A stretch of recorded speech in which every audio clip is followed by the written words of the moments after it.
Pokemon. Today, we are going to talk about Pokemon. Specifically, we are going to talk about the Pokemon Challenge run known as the Nuzlocke. What is a Nuzlocke, you ask? According to Nuzlocke University, the comprehensive resource for the Pokemon Nuzlocke Challenge, a Nuzlocke is a Pokemon Challenge run intended to create a unique and more challenging gameplay experience through a set of self-imposed rules. While there are many optional rules and restrictions you could include, a Nuzlocke challenge consists of 3 basic rules. Any Pokemon that faints must be released or boxed permanently. It is considered dead for the rest of the challenge. Only the first wild Pokemon encountered in a route or area can be caught. If the player fails to catch it, i.e. it flees or faints, their opportunity to catch a Pokemon in that area is lost. The player must nickname all Pokemon they catch or obtain. This is not technically necessary for the challenge run, but is universally accepted as part of a Nuzlocke. There are lots of different variations on this challenge. People make it harder, people make it easier, but regardless, it is a phenomenon that has sort of made its way onto YouTube in the past couple of years. What I'm here to talk about is the storytelling that is inherent in the Nuzlocke challenge.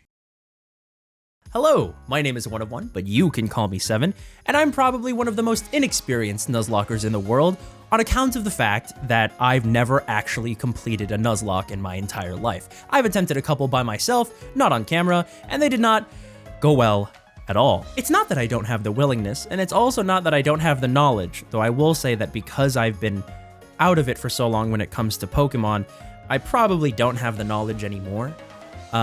It's more that I just struggle to follow through on finishing the run, getting all the way through or seeing it to its completion, if that means wiping and not being able to finish the run, having to start over. But I do love watching people do Nuzlockes.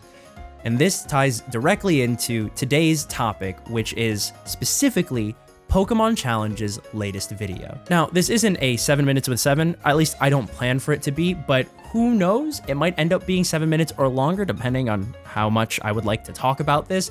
But Pokemon Challenges, or Jan's latest video, really made me think. It really made me sit up in my chair, and on a whim, I decided to record this because I wanted to talk about it. So let's see what Jan has to say about Nuzlocking. Why do we even do Nuzlockes at all? If you've seen my previous videos, you might have the impression that it's all about the glory of winning against all odds. But that's not what it always was about, right? Was the Nuzlocke challenge, since its inception as a webcomic, not always just a way to turn a Pokemon playthrough into a personalized story? To turn these digital beasts into characters with projected personalities whose valuable lives seem to be at stake as we lead them into battle? Since the dawn of time, humans have wanted to tell stories. I think maybe Nuzlockes are just one of the many ways we've come up with to tell them. But the thing about stories is that not every story ends in glorious victory. Some stories are tragedies. And apparently some part of me felt like this one was worth telling. Right there. That was the line that made me sit up in my chair. If you guys have been following me on this channel for a while, you know that storytelling sits at the core of everything that I do. It is in all of the content that I try to make and all of the things that I try to highlight about the games that I do, the experiences that I have, and the stuff that I show to you in the videos that I make. Seeing this character arc from Pokemon Challenges made me happy. It made me emotional even, because for those of you who don't know, Pokemon Challenges is well known in the community for he critiques other people's Nuzlockes. And I've always thought that most of the time it was fair and he wasn't like super duper mean, but a lot of people do it for fun. And I put that in air quotes because like people do it for fun, but then there's another side of the community. It's like, well, that's too easy. And, oh, you're not really following like hardcore Nuzlocke rules, so it's not really valid. Or at least from what I've seen, right? Jan will critique their plays, their choices, the switches that they made, the Pokemon that they used, the decision making in really tense moments that could have cost them the run or something like that. And so he's well known in the community for doing this kind of thing and being really callous callous maybe is the word that I'm looking for to describe how he treats his own Pokemon in his runs. He has been so quick to reset runs. I mean, by his own admission, right? I watched a fair amount of his content, but not all of it. And I love it. I really love it. I find it really entertaining. And recently, he has gone from being so willing to throw away runs and being so willing to start over and just get rid of the Pokemon that he caught in any specific run. And he's moved more towards telling a narrative. He's moved towards telling a story, and caring for the Pokemon that he's caught, which is so interesting because a lot of Pokemon is finding yourself and finding your values through the Pokemon that you catch and the bonds that you forge with them and the situations that you find yourself, cornered or backed against the wall with them. What Jan did in this one was stellar.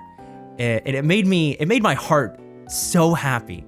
Let's dig into it a little deeper, and I'll try and explain to you guys why I felt the need to make a video about this. This video is a continuation on the series of videos that he's been putting out on his attempts at finishing Pokemon Run and Bun, which is a Pokemon Emerald ROM hack that makes the game unfathomably difficult. There are so many things that I could explain about why it's difficult, but suffice it to say that this guy, who is probably one of the best Nuzlockers in the world, his words not mine, is having a rough go of it, to say the least. Over the course of this video, he takes what was a good run and tries to push it through into the Elite Four, and it very, very, very quickly deteriorates. To a point where it's not really tenable. I mean, especially if you're streaming, you're in front of an audience, like, I get it. Why would you continue? You lost so many important Pokemon for specific encounters down the road, so many different battles that you know are going to be incredibly difficult. So yeah, just restart and try and reach your end goal and snatch victory from the jaws of defeat so that you can say you completed one of the hardest Pokemon ROM hacks out there at the moment. Instead, there's a turn in the video. There's a shift where he decides, you know what? No, I'm not going to reset because I can push this through.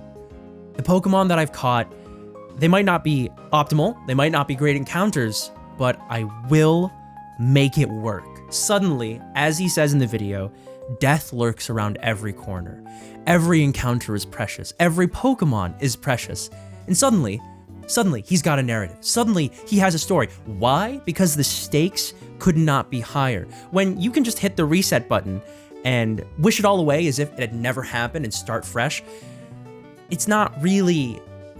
I mean, yes, like you have runs that get close and you know, maybe you get screwed over by RNG or something like that, but it's a story when you don't want it to end. When every opportunity for you to lose is one that you really feel and you internalize, and it gets to you. It gets to your heart, to your stomach, to the pit of your stomach where you're tense and you've got adrenaline running through you.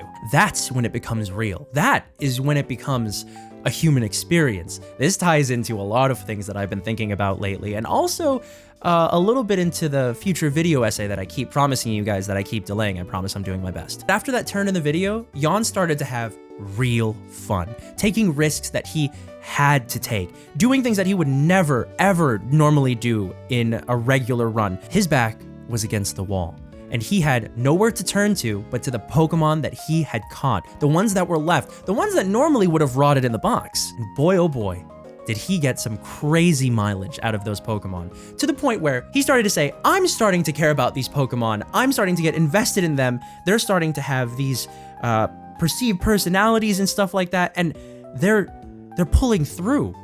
Not just for the run, not for the sake of a win against the champion, but for me.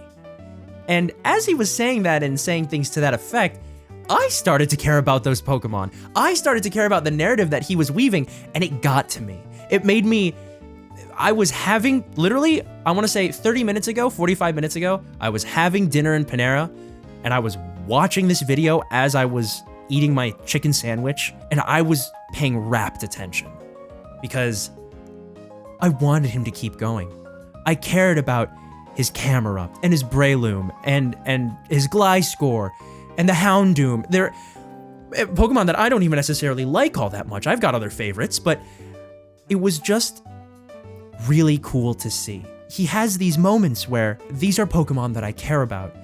These are Pokemon that I raised and that They're pulling through for me, and I'm trying to pull through for them to make the right decisions so that they survive, so that we can keep going together. That is a story. That is a protagonist, rich with character development, even if it's brief, even if it's, I mean, maybe I'm crazy, right? Maybe I'm the only one who feels this way, and maybe I'm the only one who felt like incredibly strongly about the storytelling aspect that Jan was trying to push, because for the past couple of videos, he has been trying to do that.